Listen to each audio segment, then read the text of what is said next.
The morning sun burned through the hazy city skyline, reflecting off the glass towers and warming the quiet streets below. Lucas Marlowe, a single father with worn hands and a heart heavier than his years, walked briskly along the cracked pavement, juggling groceries in one hand and his 7-year-old daughter's backpack in the other. He was used to the weight of responsibility pressing down on him, the endless balancing act of keeping his small apartment livable, ensuring Mia had breakfast, school, and smiles, and quietly hiding the scars of a past life no one knew about. But that morning, as he rounded the corner near the corporate district, a flicker of motion caught his eye, a sleek black SUV pulling up too close to the sidewalk, the doors swinging open with sudden force, and a scream slicing through the hum of the city. Lucas froze, instinct kicking in before thought could catch up. Mia's hand slipped from his grasp for just a moment, but he caught it again instinctively, heart pounding. The scream belonged to a woman dressed in an impeccably tailored suit,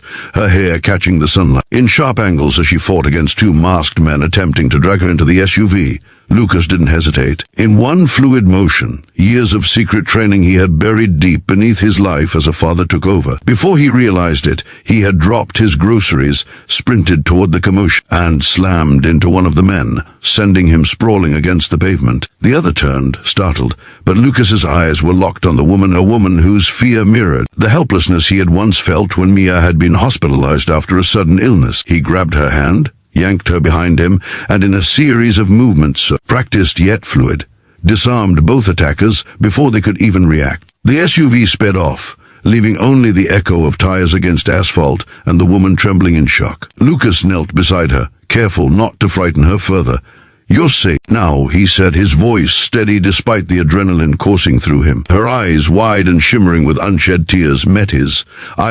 I don't know how to thank you," she whispered. Lucas shook his head. "Just live.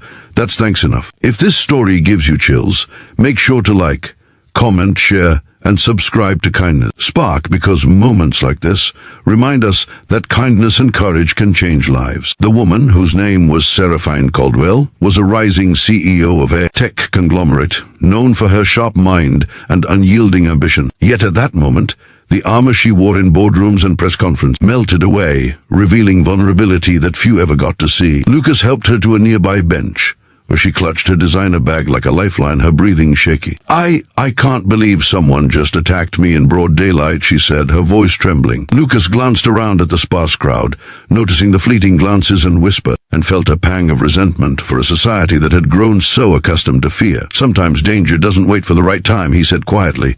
"But people do show up when it matters." Over the next few days, their paths intertwined in ways neither had anticipated. Seraphine insisted on seeing Lucas again, first out of gratitude, then curiosity, and finally something deeper she couldn't quite name. Lucas, initially reluctant, was wary of the world she represented, a glittering existence that seemed galaxies away from his own modest life. But she had a way of listening, of seeing him beyond the surface, that stirred a quiet hope he hadn't felt in years. She wanted to know about Mia, about the quiet evenings spent building Lego castles and reading bedtime stories, about the sacrifices Lucas made every single day to give his daughter a life she deserved. And in turn, Lucas learned about Seraphine's hidden world, the pressure she carried, the relentless expectations that left her lonely, despite the success she had fought so hard to achieve.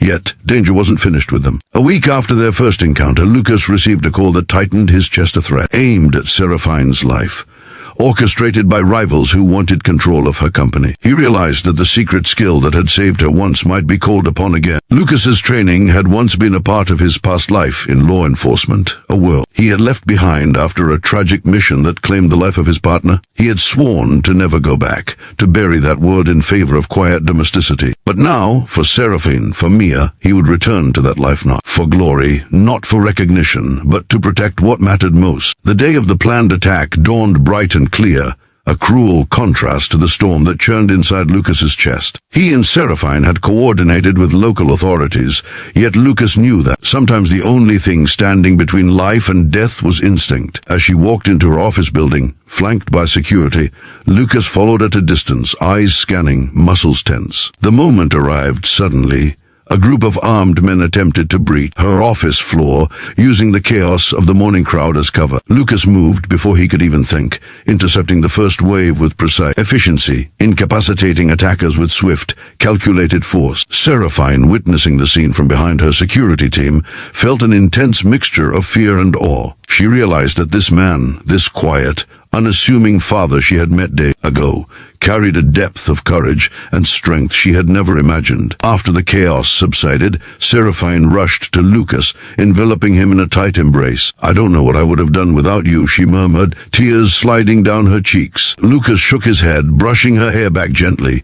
"You're alive. That's enough for me." But in that moment, Lucas felt something shift inside him, the realization that he too had been saved, not from bullets or threats, but from a life constrained by self-imposed limits and quiet desperation. Seraphine's gratitude, her genuine admiration, and the unexpected tenderness between them became a beacon, illuminating a path he had long thought closed to him. In the weeks that followed, Seraphine and Lucas grew inseparable, bound not by circumstance but by shared experience, trust, and the unspoken understanding that life was fragile, and beauty often arrived unannounced. Lucas taught Seraphine how to find joy in small moments, the messy pancake breakfasts, the laughter echoing through their modest apartment, the bedtime stories Ia demanded with endless enthusiasm. Seraphine, in return, showed Lucas a world of possibilities he had long considered beyond his reach: art exhibits bathed in sunlight, quiet rooftop dinners overlooking the city,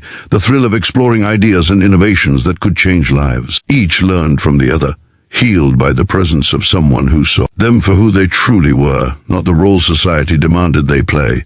Yet, even in their happiness, challenges remained. Lucas struggled with the fear that his past would once again intrude, that the skill he relied upon to protect others might one day be needed at an unbearable cost. Seraphine wrestled with the pressure of maintaining her empire while embracing a life that had once seemed unattainable to her. But together, they discovered that the weight of the world felt lighter when shared. Their love was not a fairy tale born of convenience. It was forged in fire, in moments of vulnerability and courage, in quiet mornings when life itself demanded patience and persistence. One afternoon, as Mia played in the small park near their apartment, Lucas and Seraphine sat on a bench, hands intertwined. The sunlight caught the strands of her hair, glinting like gold, and for the first time in years, Lucas allowed himself to feel the warmth of hope without reservation. "I never thought I'd find this," he said quietly, voice thick with emotion. "Someone who sees me, really sees me."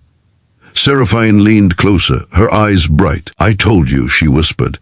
"Life sometimes gives second chances to the people who least expect them." And in that moment, Lucas realized that he had been waiting for a lifetime, not just to protect, but to be seen, to be cherished, and to know that love could arrive when least expected, yet right on time. As the seasons changed, their bond only deepened.